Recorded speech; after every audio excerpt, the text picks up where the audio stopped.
بنت رسول مادر آل رسول ہے، یعنی ہدایتوں کا خزانہ بطول ہے۔ زہرا کے دم سے گلشن ایمان ہے باغ باغ، زہرا کے دم سے گلشن ایمان ہے باغ باغ، ارے قائم صدا بہار انہی کا تو پھول ہے۔ بنت رسول مادر۔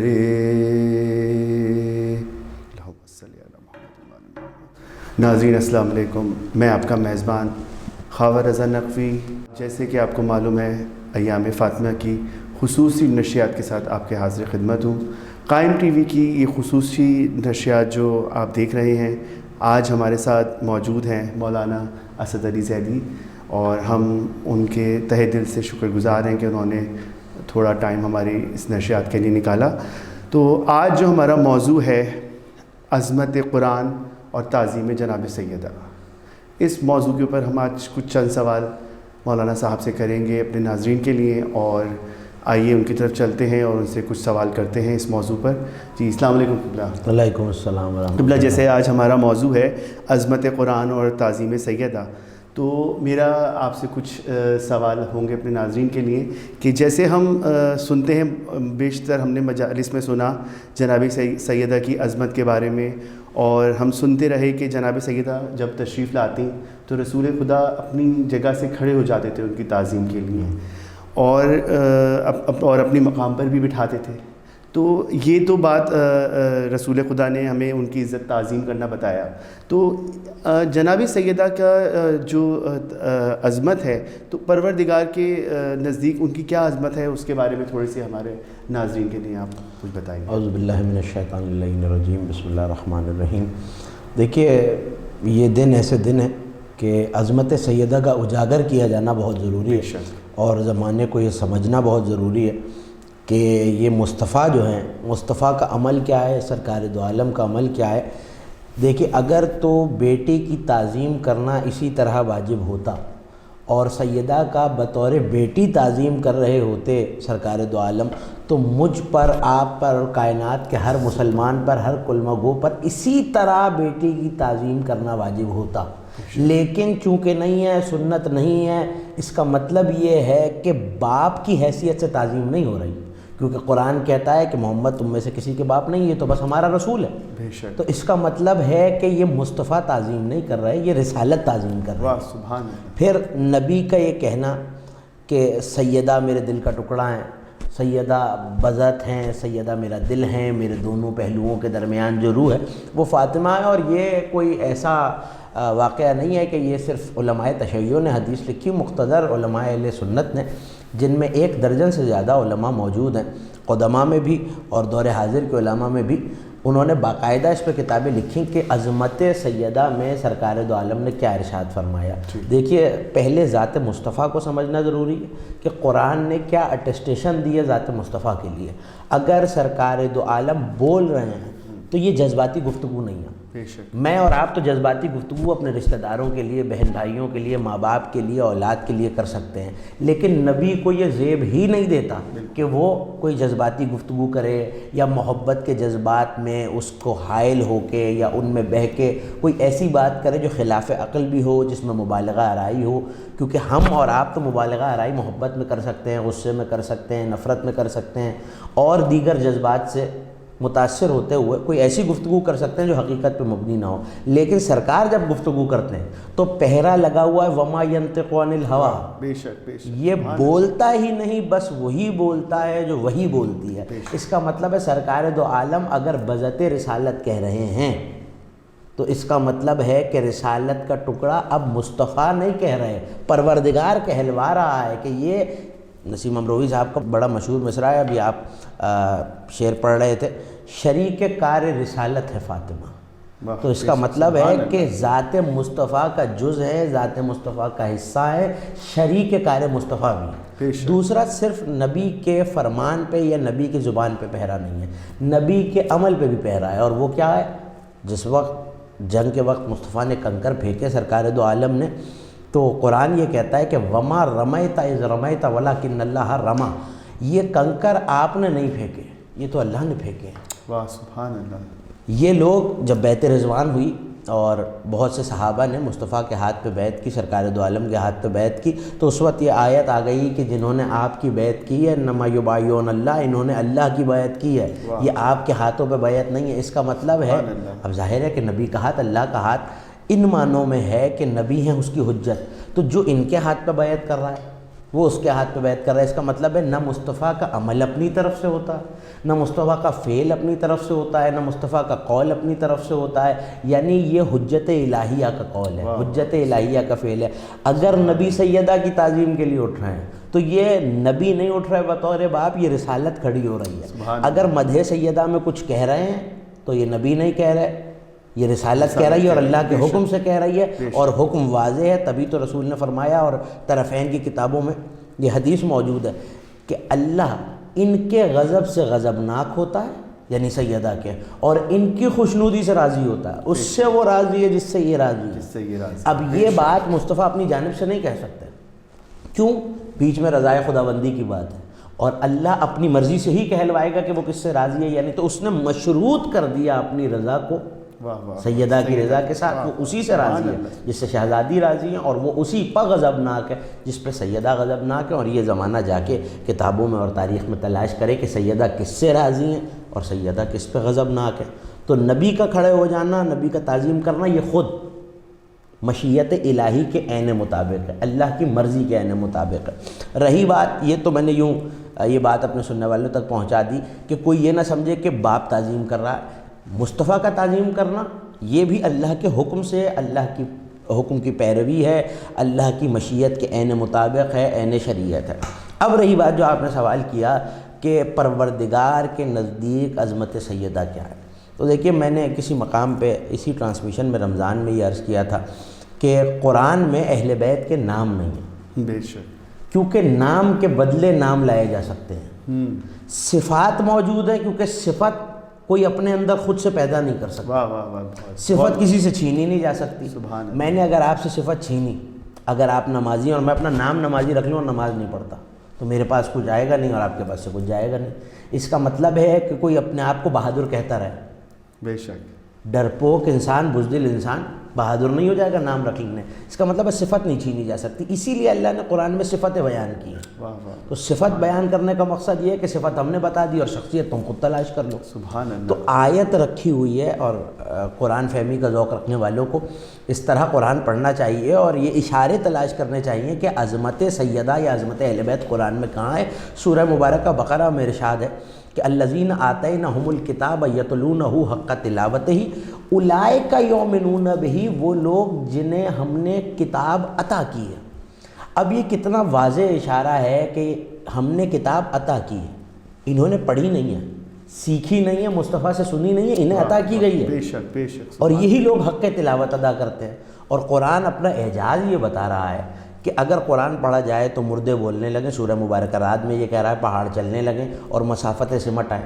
تو میں اور آپ قرآن پڑھتے ہیں اور ساری دنیا قرآن پڑھ رہی ہے، تو ہم سے تو ایک زمین پہ پڑا ہوا پتہ نہیں ہل رہا، ہم سے تو ایک کنکر نہیں ہلایا جا رہا۔ اگر مردے زندہ ہوتے تو ہمارے ہاں کبھی اموات نہ ہوتی۔ میں اگر یہاں تک آیا ہوں تو کسی سواری پر آیا ہوں، میں گھر بیٹھے آیت پڑھتا میں اور آپ یہاں آ جاتے۔ بالکل، اس کا مطلب ہے کہ اعجاز قرآن موجود ہے، انہیں تلاش کرو جو حق تلاوت ادا کرتے ہیں، پھر قرآن اپنا اعجاز ظاہر کرے، اور اس کے اشارے ابھی آگے بیان کرتے ہیں۔ جی قبلہ بہت شکریہ، بہت خوبصورت گفتگو کر رہے ہیں آپ ہمارے ناظرین کے لیے۔ ناظرین وقت ہوا بریک کا، آپ دیکھتے رہیے قائم ٹی وی۔ آل رسول ہے بنت رسول مادر۔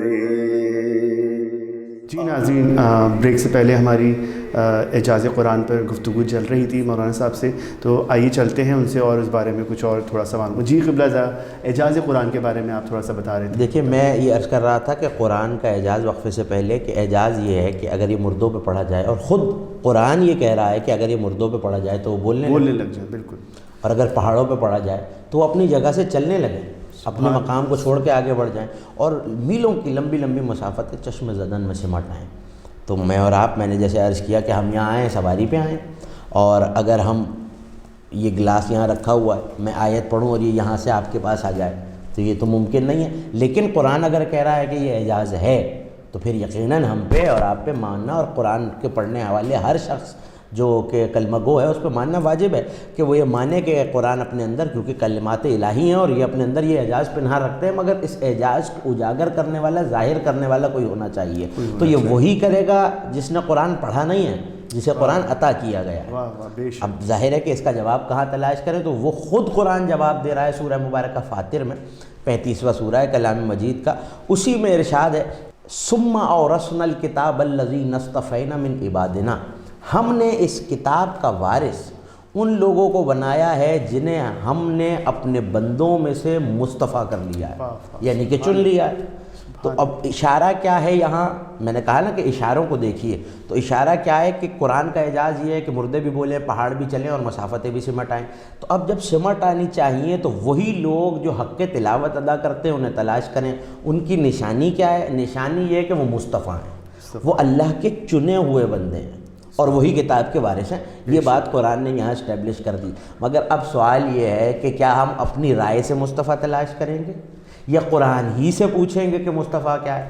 تو اس کا انتظام بھی قرآن میں رکھا ہوا ہے سورہ مبارکہ نمل میں، اور اپنے حبیب کو حکم دے کے کائنات کا مالک یہ ذہن میں رکھیے گا کہ جس سے گفتگو ہو رہی ہے وہ خود مصطفیٰ ہیں۔ سرکار دو عالم کا مشہور ترین القابات میں ایک لقب محمد مصطفیٰ ہے، یہ مصطفیٰ خود چنا ہوا ہے، عالمین پہ سرکار کی ذات چنی ہوئی ہے، لیکن ان سے کہہ رہا ہے قرآن میں کہ قل الحمدللہ والسلام علی عبادہ الذین اصطفیٰ، اے میرے حبیب آپ کہہ دیجئے کہ تمام کی تمام حمد اللہ کے لیے ہے، اور سلام بھیجیے میرے ان بندوں پر جنہیں میں نے مصطفیٰ کیا ہے۔ اب غور طلب بات یہ ہے کہ خود مصطفیٰ سے کہہ رہا ہے کہ جنہیں میں نے مصطفیٰ کیا ہے، تو ایک بات تو یہاں چلتے چلتے یہ عرض کر دوں کہ سرکار اکیلے مصطفیٰ نہیں ہے، موجودگی سرکار دو عالم میں کوئی اور شخصیت ایسی ہیں جو مصطفیٰ کے ساتھ مصطفیٰ ہیں، اور کوئی ایسے ہی ہونے چاہیے جو مصطفیٰ جیسے ہوں، بے شک، کیونکہ الگ الگ تو نہیں ہو سکتے، معیار تو مصطفیٰ کا وہی ہے اس زمانے میں، جو رسول جیسا ہو۔ تو اب ذرا وہ گھرانہ تلاش کیجئے، تو کوئی یہ نہ سمجھے کہ یہ بھی میں کوئی اپنے مسلک و فرقے کی بات کر رہا ہوں۔ علامہ جلال الدین سیوطی علماء عالم اسلام میں ایک بہت بڑا نام ہے، ان کی تفسیر ہے در منصور، انہوں نے لکھا جب یہ آیت آئی، لیکن پہلے میں یہ دہرا دوں کہ جن لوگوں پر سلام ہے وہ مصطفیٰ ہیں، جو مصطفیٰ ہیں انہیں قرآن عطا کیا گیا ہے، وہی حق تلاوت ادا کرتے ہیں۔ اب جب ان کے دروازے پہ جائیں گے تو قرآن اپنا اعجاز ظاہر کر دے گا، اور وہ اعجاز کیا ہے؟ قرآن پڑھا جائے ہمیں کوئی شک نہیں، لیکن اعجاز پتہ چلے گا انہیں جس گھر میں کتاب عطا کی گئی ہے، جس گروہ کو کتاب عطا کی گئی ہے۔ تو علامہ جلال الدین سیوطی نے یہ لکھا ہے، اور یہ بڑی کمال بات ہے، انہوں نے لکھا کہ جب یہ آیت آئی تو مصطفیٰ نماز کے لیے مسجد جاتے ہوئے بھی، مسجد سے واپس گھر کی طرف جاتے ہوئے بھی سیدہ کے دروازے پہ رک کے کہتے تھے السلام علیکہ یا اہل بیت النبوہ و معدن الرسالہ، اے اہل بیت نبوت اور معدن رسالت تم پر میرا سلام۔ تو یہ بات پتہ چل گئی کہ قرآن کا رشتہ سیدہ سے کیا ہے، کہ اگر کتاب کسی گھر میں عطا کی گئی ہے، کسی گروہ کو دی گئی ہے، تو وہ گھرانہ ہے شہزادی کونین کا۔ بہت خوب، بہت خوب قبلہ۔ جیسے ناظرین آپ جانتے ہیں کہ ہمارا موضوع ہے عظمت قرآن اور تعظیم جناب سیدہ، تو قبلہ میرا دوسرا آپ سے یہ سوال ہے کہ قرآن سے بی بی کا کیا رابطہ ہے؟ دیکھیے قرآن سے ربط یہ ہے، جیسے میں نے ابھی عرض کیا کہ کتاب جب یہاں دی گئی ہے تو اب اگر میں اچھا پھر سورہ فاتر میں ایک اور بات باریک رکھی ہوئی ہے، اور یہ کچھ چیزیں ایسی ہیں کہ جب آپ غور کرتے چلیں تو دریچے کھلتے چلے جاتے ہیں۔ سورہ فاتر میں کیا کہہ رہا ہے؟ ثم اورثنا الکتاب، ہم نے کیا بنایا؟ وارث، ہم نے وارث بنایا ہے۔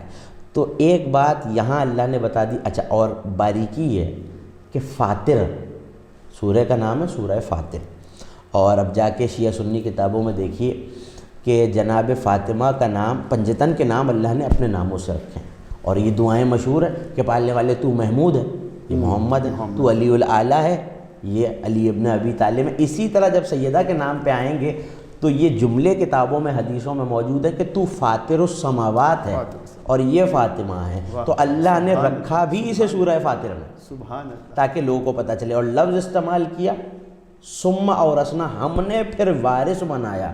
اس کا مطلب ہے کہ اللہ نے بتا دیا کہ کوئی سیدہ کی وراثت مانے یا نہ مانے، ہم مان رہے ہیں کہ قرآن سیدہ کا ورثہ ہے، اور میں اگر وارث کو چھوڑ کر ورثے سے محبت کروں تو پھر میں ورثے سے محبت کرنے میں بھی سچا نہیں ہوں۔ اسی لیے نبی کی یہ حدیث موجود ہے، اور ہے تو سب کتابوں میں، لیکن ذرا اس زاویے سے بھی ہم اپنے سننے والوں تک یہ حدیث پہنچائیں کہ نبی نے فرمایا، اور اس میں کوئی مسلک و ملت کی قید نہیں ہے، تمام تر فرقہائے اسلامی میں یہ حدیث موجود ہے، اور وہ حدیث کیا ہے؟ رب تالی القرآن والقرآن یلعنہ، قرآن کے کتنے ہی قاری ایسے ہیں وہ قرآن پڑھ رہے ہوتے ہیں، قرآن ان پہ لعنت کر رہا ہوتا ہے، اور وجہ یہی ہے کہ جب وراثت کو پاؤ گے وارث کو چھوڑ کر تو پھر ظاہر ہے کہ وراثت تمہاری مدد نہیں کرے گی، اور یہ خود قرآن نے کہا ہے کہ یہ قرآن رحمت اور شفائے مومنین کے لیے، لیکن ظالم کے لیے اس کو پڑھنے سے خسارہ بڑھے گا، رحمت اور شفا نہیں ملے گی۔ سبحان اللہ۔ تو مسئلہ یہ ہے کہ رشتہ اگر وارث سے ٹھیک ہے تو پھر وراثت فائدہ دے گی، ورنہ وراثت فائدہ نہیں دے گی۔ سبحان اللہ سبحان اللہ۔ ناظرین، آپ بے انتہا خوبصورت گفتگو سماعت فرما رہے تھے۔ آج ہمارے ساتھ مولانا اسد علی زیدی صاحب موجود تھے۔ اب ہمارے پروگرام کا وقت ختم ہوتا ہے، اجازت دیجیے، انشاءاللہ اگلے پروگرام میں ہم حاضر ہوں گے۔ اپنے میزبان خاور رضا نقوی کو اجازت دیجیے، خدا حافظ۔ بنتے رسول مادر آلے رسول ہے، یعنی ہدایتوں کا خزانہ